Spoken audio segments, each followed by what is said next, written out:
Train থেকে প্ল্যাটফর্মে নেমে এদিক ওদিক দেখে রতনবাবুর মনে একটা খুশির ভাব জেগে উঠল।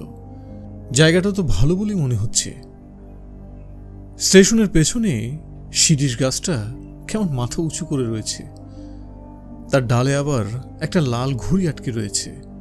লোকজনের মধ্যে ব্যস্ততার ভাব নেই, বাতাসে কেমন একটা সোদা গন্ধ, সব মিলিয়ে দিব্যি মনোরম পরিবেশ। সঙ্গে একটা ছোট হোল্ডার আর চামড়ার একটা ছোট সুটকেস। কুলির দরকার নেই। রতনবাবু সেগুলো দুহাতে তুলে নিয়ে স্টেশনের গেটের দিকে এগিয়ে গেলেন।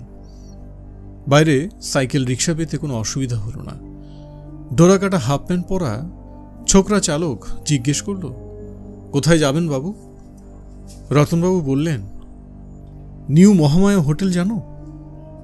ছোকরা ছোট্ট করে মাথা নেড়ে বলল, উঠুন। ভ্রমণ জিনিসটা রতনবাবুর একটা বাতিক বলেই বলা যেতে পারে। সুযোগ পেলেই তিনি কলকাতার বাইরে কোথাও ঘুরে আসেন। অবশ্যই সুযোগ যে সবসময় আসে তা নয়, কারণ রতনবাবুর একটা চাকরি আছে। কলকাতার জিওলজিক্যাল সার্ভের অফিসে তিনি একজন কেরানি, আর 24 বছর ধরে তিনি এই চাকরি করছেন। তাই বাইরে বেরিয়ে আসার মতো সুযোগ তার বছরে একবারই আসে। পুজোর ছুটির সঙ্গে তার বাৎসরিক পাওনা ছুটি জুড়ে নিয়ে তিনি প্রতি বছরই কোথাও না কোথাও ভ্রমণ করে আসেন। এই বেড়ানোর ব্যাপারে রতনবাবুর সঙ্গে আর কাউকে নেন না, বা নেবার ইচ্ছেটাও তার মনে জাগে না। প্রথম প্রথম যে সঙ্গীর অভাব বোধ করতেন না তা নয়, তার পাশের টেবিলের কেশববাবুর সঙ্গে এককালে তার এ নিয়ে কথা হয়েছিল। মহালয়ার কয়েকদিন আগে রতনবাবু তখন সবে ছুটির প্ল্যান করছেন। তিনি বলেছিলেন, আপনিও তো মশাই একা মানুষ, চলুন না এবার পুজোয় দুজনে একসাথে কোথাও ঘুরে টুরে আসি। কেশববাবু তার কলমটা কানে গুজে হাত দুটোকে জড়ো করে তার দিকে চেয়ে মাথা নেড়ে মৃদু হেসে বললেন, আপনার পছন্দের সঙ্গে আমার পছন্দের কি মিলবে? আপনি যাবেন সব উদ্ভট নাম না জানা জায়গায়, সেখানে না আছে দেখবার কিছু, না আছে থাকা খাওয়ার সুবিধে। আমায় মাফ করবেন জনাব, আমি যাচ্ছি হরিণাভিতে, আমার ভাইরা ভাইয়ের কাছে। ক্রমে রতনবাবু বেশ বুঝতে পেরেছিলেন যে তার মনের সঙ্গে মন মিলিয়ে বন্ধু পাওয়া খুবই শক্ত। তার পছন্দ অপছন্দ ব্যাপারটা সাধারণ লোকের সঙ্গে একেবারেই মেলে না, কাজে বন্ধু পাওয়ার আশাটা পরিত্যাগ করাই ভালো। সত্যি রতনবাবুর স্বভাব চরিত্রে বেশ একটা অভিনবত্ব ছিল। যেমন এই চেঞ্জে যাওয়ার ব্যাপারটা কেশববাবু মোটেই ভুল বলেননি। লোকে সচরাচর যেসব জায়গায় চেঞ্জে যায় রতনবাবু সেদিকে দৃষ্টি দিতেন না। তিনি বলতেন, আরে মশাই, পুরীতে সমুদ্র আছে, জগন্নাথের মন্দির আছে, দার্জিলিং থেকে কাঞ্চনজঙ্ঘা দেখা যায়, হাজারিবাগে পাহাড় আছে, জঙ্গল আছে, রাঁচির কাছে হুড্রু ফলস আছে। এসব কথা তো সকলেই জানে। আর লোকমুখে একটা জিনিসের বর্ণনা বারবার শোনা তো সে জিনিস প্রায় দেখেই ফেলা। রতনবাবুর যেটা দরকার সেটা হলো রেলের স্টেশনের ধারে একটা ছোট্ট শহর, ব্যাস, আর কিছু না। প্রতি বছরই ছুটির টাইমের আগে টেবিল খুলে খুব বেশি দূরে নয় এমন একটা জায়গার নাম বের করে তিনি দুর্গা বলে বেরিয়ে পড়েন। কোথায় গেলেন, কি দেখলেন তা কেউ জিজ্ঞেস করেন না, বা কাউকে তিনি বলেনও না। এমন অনেকবার হয়েছে যে যেখানে গেছেন সেই জায়গার নাম তিনি আগে শোনেননি, আর যেখানেই গেছেন সেখানেই এমন একটা কিছু খুঁজে পেয়েছেন যার ফলে তার মন খুশিতে ভরে উঠেছে। অন্যদের চোখে হয়তো এসব জিনিস খুবই সামান্য, যেমন রাজা ভাত খাওয়ায় একটা বড় অশ্বত্থ গাছ, যেটা একটা কুল গাছ আর একটা নারকেল গাছকে পাকিয়ে উঠেছে। মহেশগঞ্জে একটা নীলকুঠির ভগ্নাবশেষ, আবার ময়নাতে একটা মিষ্টির দোকানের ডালের বরফি। এবারে রতনবাবু যেখানে এসেছেন সে জায়গাটার নাম সিনি। টাটানগর থেকে 15 মাইল দূরে এই শহর। এই জায়গাটা অবশ্য টাইম টেবিল থেকে বার করেননি তিনি, অফিসের অনুকূল মিত্তির বলেন জায়গাটার কথা। নিউ মহামায়া হোটেলের নামটাও তার কাছ থেকে পাওয়া। রতনবাবুর চোখে হোটেলকে বেশ ভালো বলেই মনে হলো। ঘরটা ছোট, তবে তাতে কিছু এসে যায় না। পূব দক্ষিণ দুদিকে দুটো জানালা রয়েছে, তাই দিয়ে বেশ চমৎকার দৃশ্য দেখা যায়। পঞ্চা চাকরটিকেও বেশ অমায়িক বলে মনে হল। রতনবাবু শীত গ্রীষ্ম দুবেলা গরম জলে স্নান করেন। পঞ্চা তাকে আশ্বাস দিল তার জন্য কোনো চিন্তা করতে হবে না। হোটেলের রান্নাটা মোটামুটি চলনসই এবং সেটাই যথেষ্ট, কারণ খাওয়ার ব্যাপারেও রতনবাবু মোটেই খুঁতখুঁতে নন। শুধু একটা বায়না তার কাছে, ভাত আর হাতের রুটি। এ দুটোই একসঙ্গে না হলে আর খাওয়া হয় না। মাছের ঝোলের সঙ্গে ভাত আর ডাল তরকারির সঙ্গে রুটি, এটাই তো রেওয়াজ। হোটেলে এসেই পঞ্চাকে তিনি কথাটা জানিয়ে দিয়েছেন এবং পঞ্চাও সেই খবর ম্যানেজারকে পৌঁছে দিয়েছেন। নতুন জায়গায় এলে প্রথম দিনই বিকেলে হেঁটে না বেড়ানো পর্যন্ত রতনবাবু স্বস্তি বোধ করেন না। সিনিতেও এই নিয়মের ব্যতিক্রম হল না। 4টের সময় পঞ্চার এনে দেওয়া চা খেয়েই রতনবাবু বেরিয়ে পড়লেন। শহর থেকে বেরুলেই খোলা অসমতল প্রান্তর, তার মধ্যে দিয়ে আবার এদিক ওদিক হাঁটা পথে চলে গেছে। এই পথের একটা দিয়ে মাইলখানে গিয়ে রতনবাবু একটা ভারী মনোরম জিনিস আবিষ্কার করলেন। একটা ছোট্ট ডোবা পুকুর, তার মধ্যে কিছু শালুক ফুটে আছে আর তার চারদিকে অজস্র পাখির জটলা। বক, ডাহুক, কাদা খোঁচা, মাছরাঙা, এগুলো রতনবাবুর চেনা। বাকিগুলো এই প্রথম তিনি দেখলেন।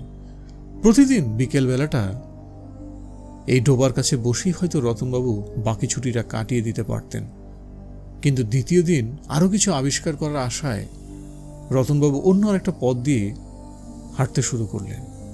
মাইলখানেক যাবার পর পথে এক পাল ছাগল পড়ার দরুন তার হাঁটা কিছুক্ষণের জন্য বন্ধ রাখতে হলো।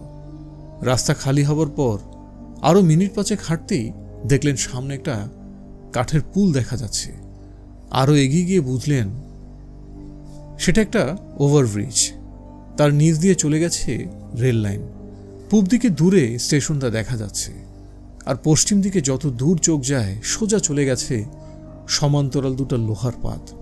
এখন যদি হঠাৎ একটা ট্রেন এসে পড়ে আর ব্রিজের তলা দিয়ে সেটা চলে যায়, তাহলে কি অদ্ভুত ব্যাপার হবে। সেটা ভাবতেই রতনবাবুর গায়ে কাঁটা দিল। এক দৃষ্টে রেল লাইনের দিকে দেখছিলেন বলেই বোধহয় কখন যে আরেকটি লোক এসে তার পাশে দাঁড়িয়েছে সেটা রতনবাবু খেয়াল করেননি। তাই পাশে তাকাতেই তাকে চমকে উঠতে হলো। লোকটির পরনে ধুতি শার্ট, কাঁধে একটা নস্যি রঙের র্যাপার, পায়ে ক্যাম্বিসের জুতো, চোখে বাইফোক্যাল চশমা। রতনবাবুর কেমন যেন একটা খটকা লাগলো। একে কি আগে দেখেছেন কোথাও? চেনা চেনা মনে হচ্ছে না? মাঝারি হাইট, গায়ের রঙও মাঝারি, চোখের দৃষ্টিতে কেমন উদাস ভাবুক ভাবুক একটা ভাব। বয়স কত হবে? 50-এর বেশি নয় নিশ্চয়ই। চুলে বেশি পাক ধরেনি, অন্তত সন্ধ্যার আলোতে তাই তো মনে হয়। আগন্তুক একটা ঠান্ডা হাসি হেসে রতনবাবুকে নমস্কার করলেন। রতনবাবু হাত জোর করে প্রতি নমস্কার করতে গিয়ে হঠাৎ বুঝে ফেললেন কেন তার খটকা লাগছিল। লোকটিকে চেনা চেনা মনে হবার কারণ আর কিছুই নয়। এই ধাঁচের একটা চেহারা রতনবাবু বহুবার দেখেছেন এবং সেটা তার আয়নায়। ভদ্রলোকের চেহারার সঙ্গে তার নিজের চেহারার আশ্চর্য মিল। মুখের চৌকোনা ভাব, চুলের তেরি, গোফের ধাঁচ, থুতনির মাঝখানে ভাঁজ, কানের লতি, এই সবই প্রায় হুবহু এক। তবে গায়ের রং আগন্তুকের যেন একটু বেশি ময়লা, ভ্রু একটু বেশি ঘন, আর মাথার পেছনের চুল যেন একটু বেশি লম্বা। এবার আগন্তুকের গলার স্বর শুনেও রতনবাবু চমকে উঠলেন। একবার তার পাড়ার ছেলে সুশান্ত একটা টেপ রেকর্ডারে রতনবাবুর গলা রেকর্ড করে শুনিয়েছিলেন। সে গলা আর এই লোকটার গলার কোনো তফাৎ নেই বললেই চলে। ভদ্রলোক বললেন, আমার নাম মণিলাল মজুমদার। আপনি তো বোধহয় নিউ মহামা হোটেলে উঠেছেন, তাই না? রতনলাল, মণিলাল, নামও কেমন আশ্চর্য মিল। রতনবাবু কোনো রকমে অবাক ভাবটা কাটিয়ে তার নিজের পরিচয়টা দিলেন। আগন্তুক বললেন, আপনার বোধ হয় আমাকে মনে পড়বে না, আমি কিন্তু এর আগেও আপনাকে দেখেছি। কোথায় বলুন তো? আপনি গত পুজোয় ধুলিয়ান যাননি? রতনবাবুর ভ্রু কপালে তুলে বললেন, আপনিও কি সেখানে গেছিলেন নাকি? আগে হ্যাঁ, আমি প্রতিবারই পুজোয় কোথাও না কোথাও যাই। একা মানুষ, বন্ধু বান্ধবও বিশেষ নেই, আর নতুন নতুন জায়গায় একা একা বেড়াতে দিব্যি ভালো লাগে। সিনির কথাটা আমার অফিসের এক সহকর্মী আমাকে বলেছে। বেশ জায়গা, কি বলেন? রতনবাবু ঢোক গিলে মাথা নেড়ে সম্মতি জানালেন। কেমন যেন অবিশ্বাস আর অস্বস্তি মেশানো একটা ভাব। ওদিকে পুকুরটা দেখেছেন, যার পাশে পাখির জটলা হয় বিকেল বেলাটার দিকে? মণিলাল বাবু জিজ্ঞেস করলেন। রতনবাবু বললেন, হ্যাঁ দেখেছেন। মনে হলো কিছু ভিনদেশি পাখিও জড়ো হয়েছে সেখানে। কিছু পাখি দেখলাম যা বাংলাদেশে আগে দেখিনি। আপনার কি মনে হলো? এতক্ষণে রতনবাবু খানিকটা স্বাভাবিক বোধ করছেন। বললেন, আমারও তাই ধারণা। আমিও কতগুলো পাখি দেখে চিনতে পারিনি। দূর থেকে একটা গুমগুম শব্দ পাওয়া যাচ্ছে। ট্রেন আসছে বোধ হয়। পূব দিকে চেয়ে দেখলেন দূরে সার্চলাইট দেখা যাচ্ছে। আলোটা ক্রমশ বড় হয়ে এগিয়ে আসছে। রতনবাবু আর মণিলালবাবু দুজনেই ব্রিজের রেলিংয়ের ধারে গিয়ে দাঁড়ালেন। বিরাট শব্দ করে ব্রিজটাকে থরথর করে কাঁপিয়ে ট্রেনটা উল্টো দিকে চলে গেল। দুজন ভদ্রলোকই হেঁটে ব্রিজটার উল্টো দিকে গিয়ে যতক্ষণ না ট্রেনটা অদৃশ্য হয় ততক্ষণ সেদিকে চেয়ে রইলেন। রতনবাবুর মনে ছেলে মানুষই রোমাঞ্চ ভাব জেগে উঠেছে। মণিলাল বাবু বললেন, আশ্চর্য, এত বয়স হলো তবু ট্রেন দেখার আনন্দ গেল না। বাড়ি ফেরার পথে রতনবাবু জানলেন যে মণিলালবাবু 3 দিন হলো সিনিতে এসেছেন আর কালিকা হোটেলে উঠেছেন। কলকাতাতেই তার পৈতৃক বাড়ি। কাজও করেন তিনি কলকাতার এক সওদাগরি অফিসে। মাইনের টাকাটা কেউ কাউকে সাধারণত জিজ্ঞেস করে না, কিন্তু রতনবাবু একটা অধম্য ইচ্ছের ফলে লজ্জার মাথা খেয়ে সেটা জিজ্ঞেস করে ফেললেন। উত্তর যা পেলেন তাতে তার কপালে ঘাম ছুটে গেল। এমনও কি সম্ভব? মণিলাল বাবু আর রতনবাবুর মাইনে এক। দুজনেই পান 437 টাকা। দুজনেই ঠিক একই বোনাস পেয়েছেন পুজোয়। লোকটা যে তার নারী নক্ষত্র কোনো ফিকিরে আগে থেকে জেনে নিয়ে তার সঙ্গে একটা ধাপ্পাবাজি খেলা খেলছে, এ কথা রতনবাবু কিছুতেই বিশ্বাস করতে পারলেন না। দুটি কথা বলি, আপনারা আপনাদের যার যার অবস্থান থেকে আপনাদের ভালোবাসার বহিঃপ্রকাশ করতে পারেন। সামাজিক যোগাযোগ মাধ্যমে কিংবা ব্যক্তিগত আলাপচারিতায় প্রিয় মানুষদের সাথে আমাদের চ্যানেলের প্রতি ভালো লাগা বা ভালোবাসা আপনি বইপ্রেমীদের মাঝে ছড়িয়ে দিতে পারেন। একটা গল্প 50 জন শুনলেও লাইক করেন 10 থেকে 20 জন। মতামত বা ভালো লাগা মন্দ লাগা জানাতে একেবারেই ভুলে যান। আশা করি ভালোবেসে আগামীতে এই কাজগুলি করবেন। আর এটা মজার ব্যাপার হচ্ছে, আমাদের 70% শ্রোতাই সাবস্ক্রাইব করতে ভুলে যান। আশা করি আপনারা পাশে থাকবেন। ধন্যবাদ। প্রথমত, তার রোজকার জীবনে কি ঘটনা না ঘটছে তা নিয়ে কেউ কোনোদিন মাথা ঘামায়নি। তিনি নিজের তালে নিজেই ঘোরেন। অফিসের বাইরে বাড়ির চাকর ছাড়া কারোর সঙ্গে কথা বলেন না। কারোর বাড়িতে গিয়ে কখনো আড্ডা মারেন না। মাইনের ব্যাপারটা না হয় বাইরে জানাজানি হতে পারে, কিন্তু তিনি রাত্রে কখন ঘুমান, কি খেতে ভালোবাসেন, কোন কাগজের খবর পড়েন, কোন থিয়েটার বা কোন বাংলা সিনেমা তিনি ইদানিং দেখেছেন, এসব তো তিনি নিজে ছাড়া আর অন্য কাউকে বলেননি। অথচ এর সব কিছুই যে ভদ্রলোকের সঙ্গে হুবহু মিলে যাচ্ছে। রতনবাবু কিন্তু কথাটা মুখ ফুটে মণিলাল বাবুকে বলতে পারলেন না। সারা রাস্তা তিনি শুধু মণিলাল বাবুর কথাই শুনলেন আর নিজের সঙ্গে মিল দেখে বারবার অবাক হলেন, চমকে উঠলেন। নিজের সম্বন্ধে তিনি এগিয়ে গিয়ে কিছুই বললেন না। রতনবাবুর হোটেলটাই আগে পড়ে। হোটেলের সামনে এসে মণিলাল বললেন, আপনার এখানে খাওয়া দাওয়া কেমন? রতনবাবু বললেন, মাছের ঝোলটা মন্দ করে না, বাকি সব চলনসই। আমার হোটেলের রান্নাটা আবার তেমন সুবিধার নয়। শুনেছি এখানে জগন্নাথ মিষ্টান্ন ভাণ্ডারে নাকি ভালো লুচি আর ছোলার ডাল আছে। আজ রাতে খাওয়াটা সেখানে সারলে কেমন হয়? রতনবাবু বললেন, বেশ তো, আমার আপত্তি নেই। ধরুন এই 8টা নাগাদ। ঠিক আছে, আমি ওয়েট করব আপনার জন্যে, তারপর একসঙ্গে যাওয়া যাবে। মণিলাল বাবু চলে যাবার পর রতনবাবু হোটেলে না ঢুকে কিছুক্ষণ বাইরের রাস্তায় পায়চারি করলেন। সন্ধ্যা গাঢ় হয়ে এসেছে, আকাশ পরিষ্কার, এতই পরিষ্কার যে তারার মধ্য দিয়ে এঁকে বেঁকে যাওয়া ছায়াপথটাকে পর্যন্ত পরিষ্কার দেখা যাচ্ছে। আশ্চর্য! এতকাল রতনবাবুর আফসোস ছিল যে তার সঙ্গে মনের আর মতের মিল হয় এমন কোনো বন্ধু তিনি খুঁজে পাননি, অথচ এই সিনিতে এসে হঠাৎ এমন একজন লোকের সাক্ষাৎ পেয়েছেন যাকে তারই একটা ডুপ্লিকেট সংস্করণ বলা যেতে পারে। চেহারায় খানিকটা তফাৎ থাকলেও স্বভাবে আর রুচিতে এমন মিল যমজ ভাইদের মধ্যেও দেখা যায় কিনা সন্দেহ। তার মানে কি এতদিনে তার বন্ধুর অভাব মিটল? রতনবাবু এই প্রশ্নের উত্তর চট করে খুঁজে পেলেন না। হয়তো মনিলাল বাবুর সঙ্গে আর একটু মিশলে তিনি ব্যাপারটা বুঝতে পারবেন। একটা জিনিস তিনি বেশ বুঝতে পারছিলেন যে তার একা ভাবটা যেন কেটে গেছে। এই পৃথিবীতে ঠিক তারই মতো আরেকটা লোক এতদিন ছিল, আর তিনি আকস্মিকভাবে তার সাক্ষাৎ পেয়ে গেছেন। জগন্নাথ মিষ্টান্ন ভাণ্ডারের টেবিলে দুদিকে মুখোমুখি বসে খেতে খেতে রতনবাবু লক্ষ্য করলেন যে তারই মতো মনিলাল বাবু বেশ পরিষ্কার করে চেটেপুটে খেতে ভালোবাসেন। তারই মতো খাবার মাঝখানে জল খান না, তারই মতো ডালের মধ্যে পাতিলেবু কচলে নেন। সব খাবার পরেই দই না খেলে রতনবাবুর চলে না। মনিলাল বাবুও তাই।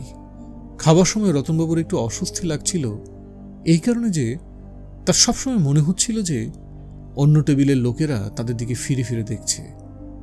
এরা কি তাদের দুজনের মধ্যে মিলটা লক্ষ্য করছে? এই মিলটাকে এত স্পষ্ট যে বাইরের লোকের চোখে ধরা পড়ে। খাবার পরে রতনবাবু আর মনিলাল বাবু চাঁদনি রাতে রাস্তায় কিছুক্ষণ পায়চারি করলেন। একটা প্রশ্ন রতনবাবুর মাথায় অনেকক্ষণ ধরে ঘুরছিল। এক ফাঁকে সেটা বেরিয়ে পড়ল। জিজ্ঞেস করলেন, আপনার কি 50 পেরিয়ে গেছে? মনিলাল বাবু হেসে বললেন, এই পেরল বলে 11ই পৌষে 50 কমপ্লিট করব। রতনবাবুর মাথাটা কেমন যেন ভৌ করে উঠল।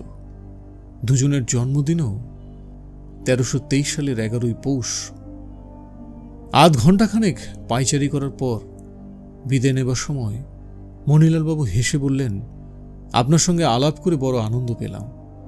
আমার সঙ্গে সহজে কারোর একটা বনে না, কিন্তু আপনার বেলা সেই কথাটা খাটে না।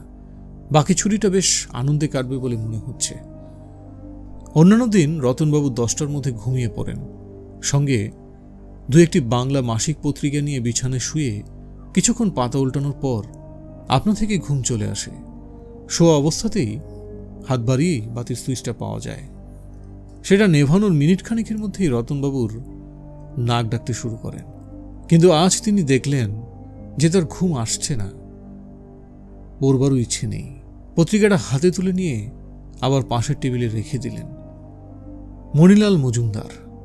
রতনবাবু কোথায় যেন পড়েছিলেন যে পৃথিবীর কোটি কোটি মানুষের মধ্যে কোথাও এমন কোনো দুজনকে পাওয়া যাবে না যাদের চেহারা হুবহু একরকম, অথচ চোখ, কান, নাক, হাত, পা ইত্যাদি সংখ্যা সকলেরই এক।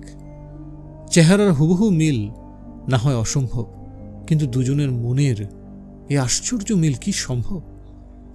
শুধু মন কেন, বয়স, পেশা, গলার স্বর, হাঁটা এবং বসার ভঙ্গি, চোখের চশমার পাওয়ার ইত্যাদি আরো অনেক কিছু হুবহু মিলে যাচ্ছে। ভাবলে মনে হয় অসম্ভব একটা ব্যাপার, কিন্তু সেটাও যে সম্ভব হয়েছে তার প্রমাণ তো গত 4 ঘন্টায় রতনবাবু কয়েকবার পেয়েছেন। রাত 12টা নাগাদ রতনবাবু বিছানা ছেড়ে উঠে ঘরের কুজো কাত করে আজলা করে খানিকটা জল নিয়ে নিজের মাথায় দিলেন। তার মাথা গরম হয়ে গেছে। এ অবস্থায় ঘুম আসবে না।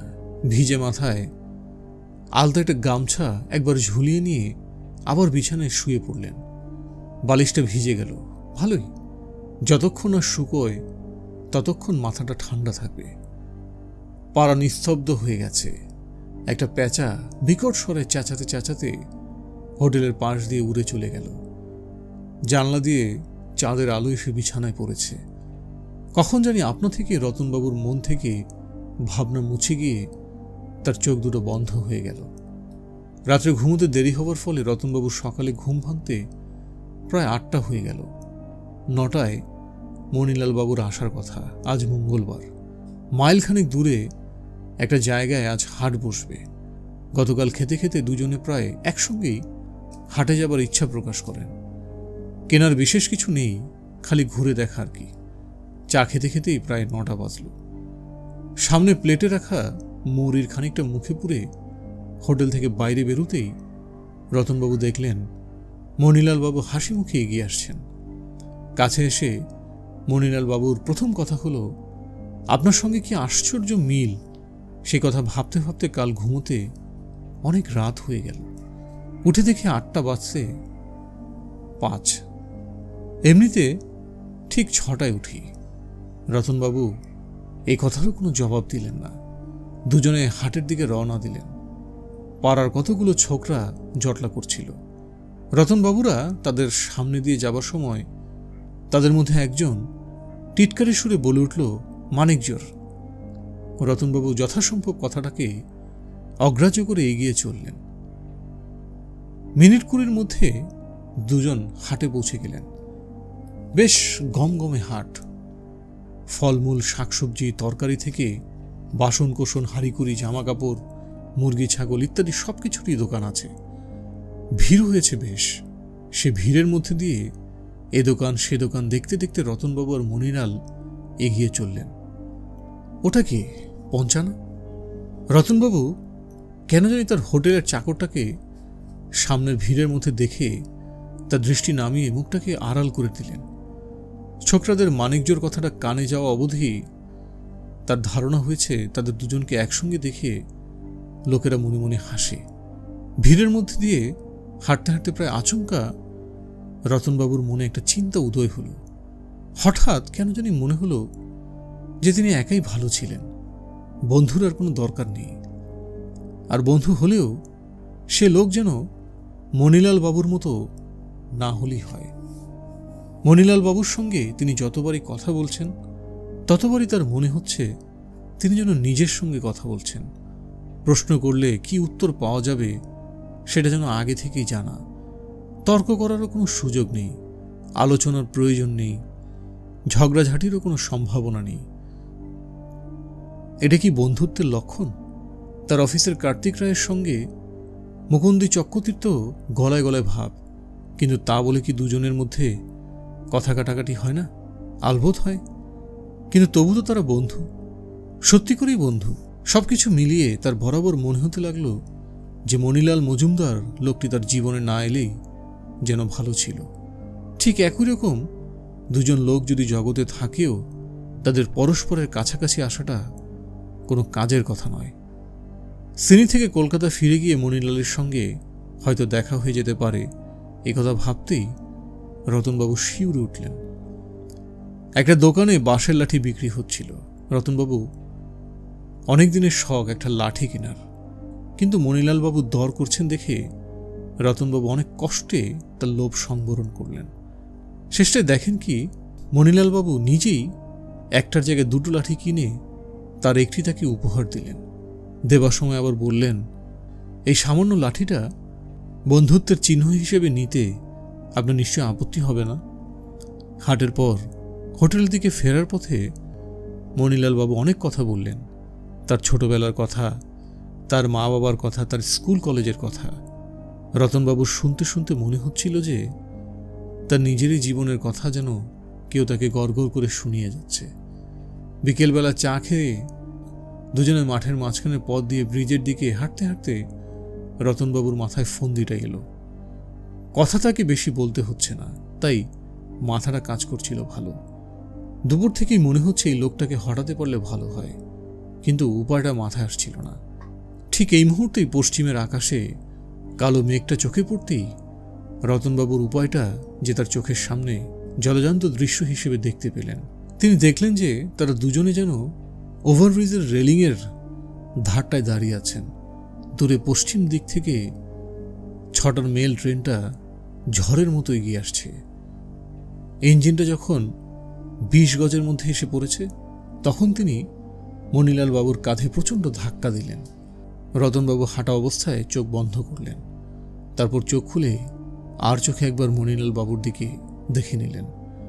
মণিলাল বাবুকে কিছুমাত্র চিন্তিত বলে মনে হল না, কিন্তু দুজনের মধ্যে যদি এতই মিল হয় তাহলে মণিলাল বাবুও হয়তো মনে মনে তাকে হঠাবার একটা ফোন দিয়ে আসছে, কিন্তু তার চেহারা দেখে তা মনে হলো না। সত্যি বলতে কি, ভদ্রলোক দিব্যি মনের আনন্দে গুনগুন করে গান গাইছে।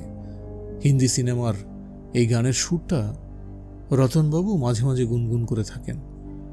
পশ্চিমের কালো মেঘটা এগিয়ে আসছে, সূর্য মেঘের পেছনে ঢাকা, বোধহয় আর কয়েক মিনিটের মধ্যেই অস্ত যাবে। রতনবাবু চারদিকে চেয়ে অন্য কোনো মানুষের চিহ্ন দেখতে পেলেন না। ভালোই হয়েছে, কাছাকাছির মধ্যে কোনো তৃতীয় ব্যক্তি থাকলে তার প্ল্যানটা ভেস্তে যেত। আশ্চর্য, একটা মানুষকে খুন করার কথা ভেবেও রতনবাবু নিজেকে দোষী মনে করতে পারলেন না। মণিলাল বাবুর যদি কোনো বিশেষত্ব থাকত, একাকী তার স্বভাব চরিত্র যদি রতনবাবুর চেয়েও সামান্য অন্যরকমও হতো, তাহলে রতনবাবু তাকে মারবার কথা কল্পনাই করতে পারতেন না। রতনবাবুর বিশ্বাস হয়েছে যে একই রকম দুজন মানুষের একসঙ্গে বেঁচে থাকার কোনো সার্থকতা নেই। তিনি নিজে আছেন, নিজে থাকবেন, এটাই যথেষ্ট। মণিলাল বাবু থেকেও যদি তার থেকে দূরে থাকতে পারতেন, যেমন এই কিছুদিন আগে পর্যন্ত ছিলেন, তাতে তার কোনো আপত্তি করার ছিল না। কিন্তু এখন এই আলাপের পর সেটা সম্ভব নয়, তাই তাকে সরিয়ে ফেলা নিহায়তি দরকার। দুই ভদ্রলোক এসে ওভারব্রিজটায় পৌঁছলেন। বেশ গুমোট করছে, মণিলাল বাবু বললেন। রাত্রের দিকে বৃষ্টিও হতে পারে, আর তার মানেই কাল থেকে জাঁকিয়ে ঠান্ডা পড়বে। রতনবাবু এই ফাঁকে একবার ঘড়িটা দেখে নিলেন। 6টা বাজতে 12 মিনিট। ট্রেনটা নাকি খুব টাইমে যাতায়াত করে, আর বেশিক্ষণ নেই।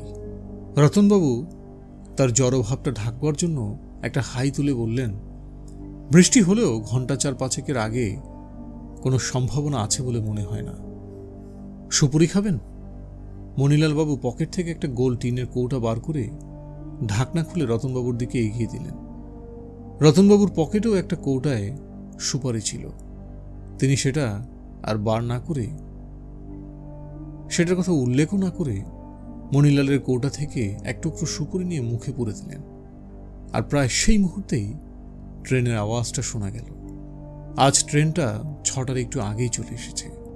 মণিলাল বাবু রেলিংয়ের দিকে এগিয়ে গিয়ে ঘড়িটা একবার দেখে নিয়ে বললেন, 7 মিনিট বিফোর টাইম।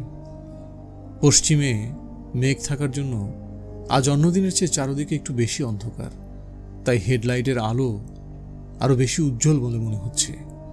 এখনো অনেক দূরের ট্রেন, তবে আলোটা দ্রুত বেড়ে চলেছে। এক দৃষ্টে তাকিয়ে থাকলে চোখে জল এসে যায়। ক্রিং ক্রিং। সাইকেল চেপে একটা লোক রাস্তা দিয়ে ব্রিজের দিকে এসেছে। সর্বনাশ, লোকটা থামবে নাকি? না, রতনবাবুর আশঙ্কা ভুল। লোকটা তাদের পাশ দিয়ে ঝড়ের বেগে সাইকেল চালিয়ে উল্টো দিকের রাস্তা দিয়ে সন্ধ্যার অন্ধকারে অদৃশ্য হয়ে গেল। ট্রেনটা প্রচণ্ড দাপটে এগিয়ে আসছে। চোখ ঝলসানো হেডলাইটে দূরত্ব আন্দাজ করা কঠিন। আর কয়েক সেকেন্ডের মধ্যেই ওভারব্রিজ কাঁপতে শুরু করবে। ট্রেনের শব্দে কান পাতা যায় না। মণিলাল রেলিং ধারে দাঁড়িয়ে ট্রেনের দিকে চেয়ে আছেন। একটা বিদ্যুতের চমক, আর সেই সঙ্গে সঙ্গে রতনবাবু তার সমস্ত শক্তি প্রয়োগ করে দুহাত দিয়ে রতনবাবুর পিঠে ধাক্কা মারলেন। তার ফলে মণিলাল বাবুর দেহটা দুহাত উঁচুতে উঠে কাঠের রেলিংয়ের উপর দিয়ে উল্টে শটান হয়ে চলে গেল নিচে একেবারে রেল লাইনটার দিকে। ঠিক সেই মুহূর্তেই রতনবাবু বুঝতে পারলেন যে ওভারব্রিজটা কাঁপতে শুরু করেছে। রতনবাবু আজ আর ট্রেন চলে যাবার দৃশ্য দেখার জন্য অপেক্ষা করলেন না। কাঠের ব্রিজটার মতোই তার মধ্যেও একটা কাঁপুনি শুরু হয়েছে। পশ্চিমের মেঘটা অনেকখানি এগিয়ে এসেছে, আর মাঝে মাঝে বিদ্যুতের চমক। রতনবাবু র্যাপারটা বেশ ভালোভাবে গায়ে জড়িয়ে নিয়ে হোটেলের দিকে রওনা দিলেন। বৃষ্টির প্রথম পশলাটা এড়াবার ব্যর্থ চেষ্টায় শেষের রাস্তাটুকু প্রায় দৌড়ে হাঁপাতে হাঁপাতে এসে রতনবাবু হোটেলে ঢুকলেন। ঢুকেই কেমন যেন একটা খটকা লাগলো। এটা কোথায় এলেন তিনি? মহামায়া হোটেলের সামনে ঘরটা তো এরকম নয়। এরকম টেবিল, এরকম চেয়ার সাজানো, দেয়ালে এরকম ছবি। এদিক ওদিক দেখতে দেখতে হঠাৎ দেয়ালে একটা কার্ডবোর্ডে তার চোখ পড়ল। কি বিদঘুটে ভুল রে বাবা! এই যে কালিকা হোটেলে এসে ঢুকেছেন তিনি, এইখানেই তো মণিলাল ছিল বই কি। বৃষ্টিতে ভিজলেন নাকি? কি একজন প্রশ্ন করল তাকে। রতনবাবু ঘুরে দেখলেন মাথায় কোকড়া চুল, সবুজ র্যাপার গায়ে দেওয়া একজন লোক, বোধহয় এই হোটেলেরই বাসিন্দা। তার দিকে মুখ করে হাতে চায়ের পেয়ালা নিয়ে বসে আছে। রতনবাবুর মুখ দেখে ভদ্রলোক যেন একটু অপ্রস্তুত হয়ে বললেন, সরি, ভুল হয়ে গেছে। আপনাকে দেখে হঠাৎ মণিলাল বাবুর কথা মনে পড়ে গেল। এই প্রশ্নটা শুনে এই প্রথম রতনবাবুর মনে একটা সন্দেহ জাগল। তিনি যে খুনটা করলেন সেটা সব দিক বিচার করে আটঘাট বেঁধে করেছেন কি? তারা দুজন যে একসঙ্গে বেরিয়েছেন সেটা হয়তো অনেকেই দেখেছে, কিন্তু দেখা মানে কি লক্ষ্য করা? যারা দেখেছে তাদের কি কথাটা মনে থাকবে? আর যদি থাকেও, তার মানে কি সন্দেহটা তার উপরেই পড়বে? হাট থেকে বেরিয়ে খোলা রাস্তায় পড়বার পর আর তাদের কেউ দেখেনি, এ কথা রতনবাবু খুব ভালোভাবেই জানেন। আর ওভারব্রিজে পৌঁছানোর পর, ও হ্যাঁ, সেই সাইকেলওয়ালা তো তাদের দুজনকে নিশ্চয়ই দাঁড়িয়ে থাকতে দেখেছে, কিন্তু তখন রীতিমতো অন্ধকার হয়ে এসেছে। এইভাবে দ্রুত বেগে সাইকেল চালিয়ে যাবার সময় সেই লোক কি তাদের মুখ চিনে রাখতে পারবে? অসম্ভব। রতনবাবু যতই ভাবলেন ততই তিনি নিশ্চিত বোধ করতে লাগলেন মণিলাল বাবুর মৃতদেহ আবিষ্কার হবে নিশ্চয়ই, কিন্তু তার ফলে রতনবাবুর উপর সন্দেহ পড়বে, তার বিচার হবে, শাস্তি হবে, মৃত্যুদণ্ডে দণ্ডিত হতে হবে। এসব কথা রতনবাবুর কিছুতেই বিশ্বাস হল না। বাইরে বৃষ্টি হচ্ছে দেখে রতনবাবুর কালিকা হোটেলে বসে এক পেয়ালা চা খেলেন। 7:30 নাগাদ বৃষ্টি থামল। রতনবাবু শটান নিউ মহামায়ায় চলে এলেন। কি অদ্ভুতভাবে ভুল হোটেলে গিয়ে হাজির হয়েছিলেন সেটা ভাবতেই তার হাসি পাচ্ছিল।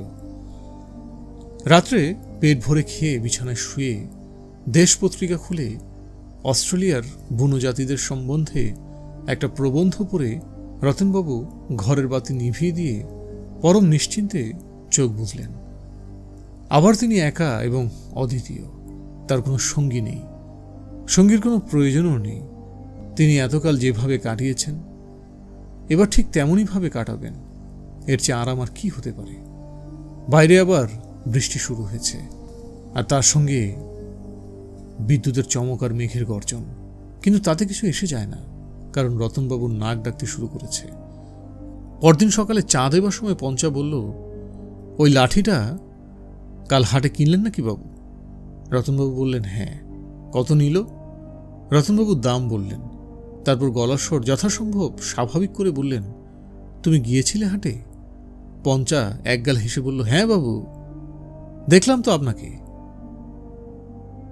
আপনি আমায় দেখেননি? কই না তো। এরপরে পঞ্চার সঙ্গে আর কোনো কথা হয়নি। চা খাওয়া শেষ করে হোটেল থেকে বেরিয়ে হাঁটতে হাঁটতে তিনি কালিকা হোটেলের সামনে এসে পৌঁছলেন। কালকে সেই কোকড়া চুলওয়ালা ভদ্রলোকটি আরও একজন বাঙালি ভদ্রলোকের সঙ্গে দরজার গোড়ায় দাঁড়িয়ে চিন্তিতভাবে কথাবার্তা বলছেন। মণিলাল বাবুর নাম আর সুইসাইড কথাটা রতনবাবুর কানে এলো। তিনি ভালো করে শোনার জন্য আরেকটু এগিয়ে গেলেন।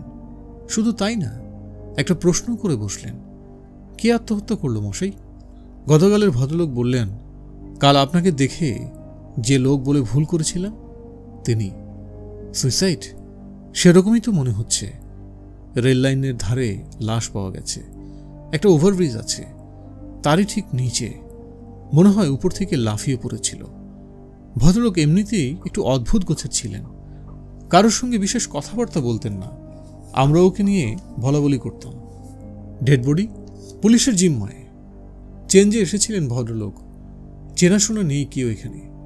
কলকাতা থেকে এসেছিলেন, এর বেশি আর কিছুই আমি জানি না। রতনবাবু সহানুভূতির ভঙ্গিতে বার দুয়েক মাথা নেড়ে চুকচুক করে শব্দ করে আবার হাঁটতে শুরু করলেন। সুইসাইড? তাহলে খুনের কথাটা কারোর মাথায় আসেনি। কি আশ্চর্য সৌভাগ্য তার! খুন জিনিসটা তো তাহলে ভারী সহজ, লোকে এত ভয় পায় কেন? রতনবাবু মনে মনে ভারী হালকা বোধ করলেন। দুদিন পর আজ তিনি আবার একা বেরোতে পারবেন, ভাবতেও আনন্দ লাগে। গতকাল মণিলাল বাবুকে ঠেলা দেওয়ার সময় বোধহয় রতনবাবুর শার্টের একটা বোতাম ছিঁড়ে গিয়েছিল। একটা দর্জির দোকান খুঁজে বার করে তিনি বোতামটা লাগিয়ে নিলেন। তারপর একটা মণিহারি দোকান থেকে একটা নিমের টুথপেস্ট কিনলেন, না হলে কাল সকালে দাঁত মাজা হবে না। যেটা রয়েছে সেটা টিপে টিপে একেবারে চ্যাপ্টার শেষ অবস্থায় এসে পৌঁছেছে। দোকান থেকে বেরিয়ে এসে কিছু দূর যেতেই একটা বাড়ির ভেতর থেকে কীর্তনের আওয়াজ এলো রতনবাবুর কানে। রতনবাবু খানিকক্ষণ দাঁড়িয়ে দাঁড়িয়ে সেই কীর্তন শুনলেন। তারপর শহরের বাইরে একটা নতুন রাস্তা দিয়ে মাইলখানেক হেঁটে 11টা নাগাদ হোটেলে ফিরে এসে স্নান খাওয়া সেরে দিবানিদ্রার একটা উদ্যোগ নিলেন। যথারীতি 3টে নাগাদ ঘুম ভাঙল। আর ভাঙামাত্র রতনবাবু বুঝতে পারলেন যে তার মন চাইছে আজ সন্ধ্যায় আরেকবার ওভারব্রিজে যেতে। গতকাল খুব স্বাভাবিক কারণেই রতনবাবু ট্রেনের দৃশ্যটা উপভোগ করতে পারেনি। আকাশে মেঘ অবশ্য কাটেনি, কিন্তু তাতে ক্ষতি নেই। বৃষ্টির কোনো সম্ভাবনা আছে বলেও মনে হয় না। আজ তিনি ট্রেন আসা থেকে শুরু করে চলে যাবার শেষ মুহূর্ত পর্যন্ত আরাম করে দেখবেন। 5টার সময় চা খেয়ে রতনবাবু নিচে নামলেন। সামনেই ম্যানেজার শম্ভুবাবু বসে আছেন। রতনবাবুকে দেখে বললেন, যে ভদ্রলোকটি কাল মারা গেছেন তার সঙ্গে আপনার আলাপ ছিল নাকি মশাই? রতনবাবু প্রথমটা কিছু না বলে অবাক হবার ভান করে শম্ভুবাবুর দিকে তাকালেন। তারপর বললেন, কেন বলুন তো? না, মানে পঞ্চা বলছিল হাটে আপনাদের দুজনকে একসঙ্গে দেখেছে। রতনবাবু অল্প হেসে শান্তভাবে বললেন, আলাপ আমার এখানে কারোর সঙ্গেই হয়নি। হাটে 2-1জনের সঙ্গে কথা হয়েছে বটে, তবে কি জানেন কোন লোকটি যে মারা গেছে সেটাই তো আমি জানি না। ওহো, শম্ভুবাবু হাসলেন। উনিও আপনার মতোই হাওয়া বদলাতে এসেছিলেন, কালিকা হোটেলে উঠেছিলেন। ও তাই বুঝি? রতনবাবু আর কোনো কথা না বলে বেরিয়ে পড়লেন। প্রায় 2 মাইল পথ, আর বেশি দেরি করলে ট্রেন দেখা যাবে না। রাস্তায় তার দিকে আর কেউ সনিগ্ধ দৃষ্টি দিল না। গতকাল যে ছেলে ছোকরারা জটলা করেছিল তাদের কাউকেই আজ আর দেখা গেল না। ওই মানিকজোর কথাটা রতনবাবুর ভালো লাগেনি। ছেলেগুলো কোথায় গেল? একটা ঢাকের আওয়াজ শুনতে পাচ্ছেন রতনবাবু। পাড়ায় পুজো আছে, ছেলেগুলো নির্ঘাত সেখানে গেছে। রতনবাবু নিশ্চিত মনে এগিয়ে চললেন। খোলা প্রান্তরের মাঝখানের পথে আজ তিনি একা। মণিলাল বাবুর সঙ্গে আলাপ হবার আগেও তিনি নিশ্চিন্ত মানুষ ছিলেন, কিন্তু আজ তার নিজেকে কেমন যেন হালকা মনে হচ্ছে। তেমন হালকা এর আগে কখনো তার মনে হয়নি। ওই যে বাবলা গাছ, ওটা পেরিয়ে মিনিটখানেক হাঁটলেই ওভারব্রিজ। আকাশ মেঘে ভরা, তবে ঘন কালো মেঘ নয়, ছাইয়ের মতো ফিকে মেঘ। বাতাস নেই, তাই সমস্ত মেঘ যেন এক জায়গায় স্থির হয়ে দাঁড়িয়ে আছে। ওভারব্রিজটা দেখতে পেয়ে রতনবাবুর মন আনন্দে নেচে উঠল। তিনি পা চালিয়ে এগিয়ে গেলেন। বলা যায় না, ট্রেন যদি কালকের চেয়েও বেশি তাড়াতাড়ি চলে আসে। মাথার উপর দিয়ে এক ঝাঁক বক উড়ে চলে গেল। ভিন দেশের বক কিনা কে জানে। ব্রিজের উপর দাঁড়িয়ে সন্ধ্যার নিস্তব্ধতা রতনবাবু বেশ ভালো করে বুঝতে পারলেন। খুব মন দিয়ে কান পাতলে ক্ষীণ ঢাকের শব্দ শহরের দিক থেকে শোনা যায়। এছাড়া আর কোনো শব্দ নেই। রতনবাবু রেলিংয়ের পাশটায় গিয়ে দাঁড়ালেন। ওই যে দূরে সিগন্যাল, আর ওই যে আরো দূরে স্টেশন। রেলিংয়ের নিচের দিকটার কাঠের ফাটলে কি যেন একটা জিনিস চকচক করছে। রতনবাবু উপর হয়ে হাত বাড়িয়ে জিনিসটাকে বার করে আনলেন। সেটা একটা গোল টিনের কৌটা, তার ভিতরে এলাচ আর সুপুরি। রতনবাবু একটু হেসে সেটাকে ব্রিজের উপর থেকে নিচের লাইনে ফেলে দিলেন। টুং করে একটা মৃদু শব্দ পেলেন তিনি। কতদিন এখানে পড়ে থাকবে ওই সুপুরির কৌটা কে জানে। কিসের আলো ওটা? ট্রেন আসছে। এখনো শব্দ পাওয়া যাচ্ছে না, কিন্তু আলো এগিয়ে আসছে।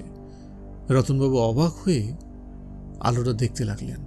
হঠাৎ এক দমকা বাতাসে তার কাঁধ থেকে র্যাপারটা খসে পড়ল। রতনবাবু সেটাকে আবার বেশ ভালো করে জড়িয়ে নিলেন। এবারে শব্দ পাচ্ছেন তিনি, গুরগুর গুরগুর গুরগুর, যেন একটা ঝড় এগিয়ে আসছে, আর সঙ্গে ক্রমাগত একটা মেঘের গর্জন। রতনবাবুর হঠাৎ মনে হলো তার পেছনে কে যেন একজন দাঁড়িয়ে আছে। এই সময় ট্রেনের দিক থেকে চোখ ফেরানো মুশকিল, কিন্তু তাও তিনি একবার চারদিক চট করে চোখ ঘুরিয়ে দেখে নিলেন। কেউ কোথাও নেই। আজকালকের চেয়ে অন্ধকার কম, তাই দেখতে অসুবিধা নেই। শুধু তিনি আর ওই দ্রুত ধাবমান জাদরেল ট্রেনটা ছাড়া মাইলখানেকের মধ্যে আর কেউ আছে বলে মনে হয় না। ট্রেন এখন 100 গজের মধ্যে। রতনবাবু রেলিংয়ের দিকে আরও এগিয়ে গেলেন। আগেকার দিনের স্টিম ইঞ্জিন এলে এতটা এগিয়ে যাওয়া নিরাপদ হতো না। চোখে মুখে কয়লার ধোঁয়া ঢুকে যাবার বিপদ ছিল। এই ট্রেন ডিজেল ট্রেন, তাই ধোঁয়া নেই, শুধু বুক কাঁপানো গুরুগম্ভীর শব্দ করে চোখ ঝলসানো হেডলাইটের আলো। ওই এসে পড়ল ট্রেন ব্রিজটার নিচে। রতনবাবু তার দু কনুইয়ের উপর ভর দিয়ে সামনের দিকে ঝুঁকে পড়লেন, আর ঠিক সেই মুহূর্তে পেছন থেকে দুটো হাত এসে তার পিঠে মারল এক প্রচণ্ড ধাক্কা। রতনবাবু টাল সামলাতে পারলেন না, কারণ রেলিংটা ছিল মাত্র 2 হাত উঁচু। মেল ট্রেনটা সশব্দে ব্রিজ কাঁপিয়ে চলে গেল পশ্চিম দিকে, যেদিকের আকাশে রক্তের রং এখন বেগুনি হয়ে এসেছে। রতনবাবু এখন আর ব্রিজের উপরে নেই, তবে তার চিহ্নস্বরূপ একটা জিনিস এখনো রেলিংয়ের কাঠের একটা ফাটলে আটকে রয়েছে। সেটা সুপুরি আর এলাচে ভরা একটা অ্যালুমিনিয়ামের কৌটা। বাংলা জংশন চ্যানেলটি ঘুরে আসতে পারে, চ্যানেলটি সাবস্ক্রাইব করতে পারে। বাংলা জংশন চ্যানেলটি সব ধরনের নন ফিকশন, ইতিহাস, ফিলোসফি, রাজনীতি, বিশ্ব রাজনীতি সহ সব ধরনের প্রবন্ধ নিয়ে কাজ করবে। বিষয়ভিত্তিক বিষয়ে আপনাদের পছন্দ বা চাহিদার কথা আমাদের জানাতে পারেন। ধন্যবাদ।